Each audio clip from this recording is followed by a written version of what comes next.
Bienvenue sur ordimer.com.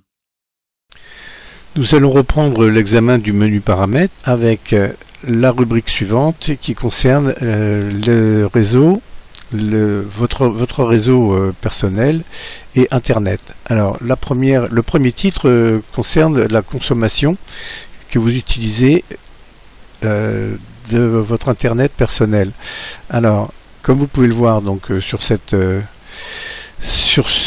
écran, ces 30 derniers jours, j'ai utilisé 15 gigas d'internet. Vous pouvez avoir accès aux détails de la consommation en fonction des applications qui ont utilisé internet sur votre machine.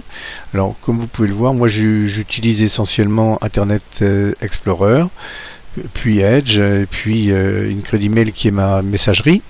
Alors c'est classé par taille d'utilisation, du plus grand vers le plus petit. Ça peut vous aider à savoir de quelle façon vous utilisez votre machine. Donc nous allons revenir sur le panneau précédent. Vous pouvez également voir, alors là c'est déjà un peu plus intéressant, vous revenez, vous voyez, sur la rubrique système et vous retrouvez à ce niveau le stockage de votre machine avec le détail de tous les disques installés, que ce soit des disques internes ou des disques externes, et même éventuellement des clés que vous avez pu brancher sur votre machine. Alors revenons à réseau et Internet et intéressons-nous à la deuxième rubrique qui est le réseau privé virtuel. En anglais c'est Virtual Private Network, mais ça veut dire exactement la même chose. Alors c'est cette rubrique, si vous voulez, elle est essentiellement destinée aux gens qui travaillent, aux gens qui travaillent en entreprise et qui sont amenés à se connecter sur un réseau, sur le réseau de leur entreprise, ou à l'intérieur de l'entreprise ou à l'extérieur. Donc voilà. Si vous êtes intéressé, bien vous pouvez détailler chacune de ces rubriques. Celle qu'il ne faut pas rater, c'est le pare-feu de Windows qui doit être activé. Alors je ne vais pas à ce niveau vous détailler tout ce que vous pouvez demander au pare-feu. Laissez par défaut ce qui est activé.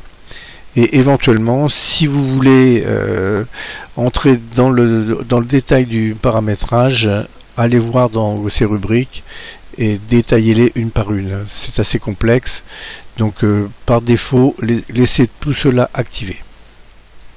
L'accès à distance, bon, normalement vous devez avoir pu gérer votre accès à Internet au moment où votre Livebox a été installé, donc a priori vous n'avez pas à gérer ce panneau. Pour l'Ethernet c'est pareil, lorsque vous êtes connecté. En fait, bon, ce panneau de réseau et Internet, vous pouvez vous y intéresser, mais a priori si dans la barre des tâches vous êtes connecté, vous voyez ici en bas et à droite un petit écran qui vous dit que vous êtes connecté à Internet. Alors si c'est un petit écran, c'est par Ethernet, c'est-à-dire par câble.